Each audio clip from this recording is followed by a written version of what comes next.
Giants in ancient times were conceived as being the bad people, such as eating humans and eating their own kind. However, dwarfs, pygmies, midgets, or little people, forgive me if any of those terms upset you, I don't know any other terms to use, they were revered. They had a ranking system, and these were highly ranked. Now, this is because in Sumerian times, the ancient gods used to have these as entertainers, which I guess is where we ended up with them as the court jester way down the line further in history. But back then they actually entertained the gods, and then when it moved on to Egyptian times, they also the pharaohs also used the smaller people to perform entertainment tasks, as well as bringing food to the pharaohs. Now, they also had their own tombs and were mummified. Who built the Sphinx? Was it an alien race called the Anunnaki? Now, before you click no, it was not, and it was the Egyptians that done it. How much research have you actually done yourself into Anunnaki? And the Anunnaki as an alien race were 8 to 12 foot tall, and they ended up having children, and those children ended up being pharaohs, etc., as well as some creations that they actually done using DNA, which is why we've still got the tall people. And obviously their demigods ended up in Rome and Greece, etc.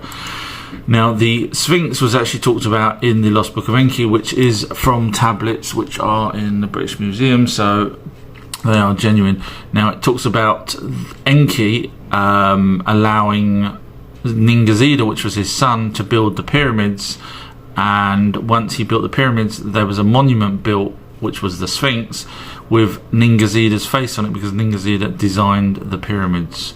So who do you think built it?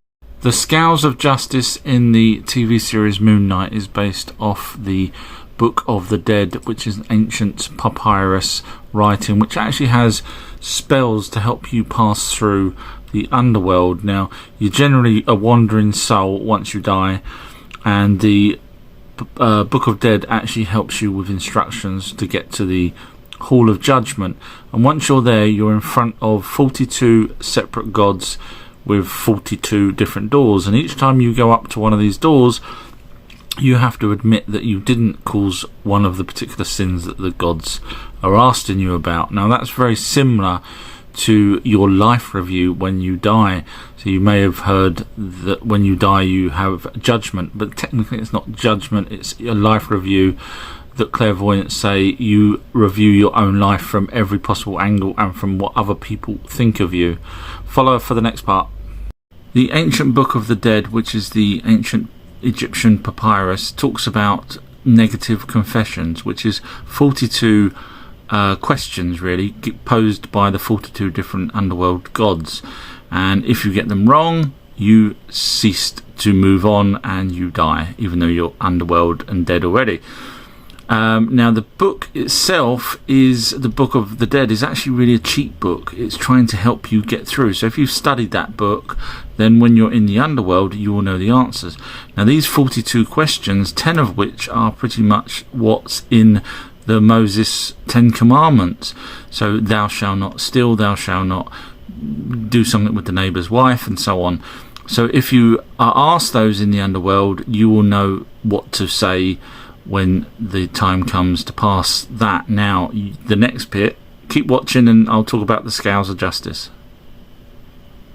I'm going to tell you a secret about the pyramids that a few people know, but they will never tell you. So you're going to find out on video number 793.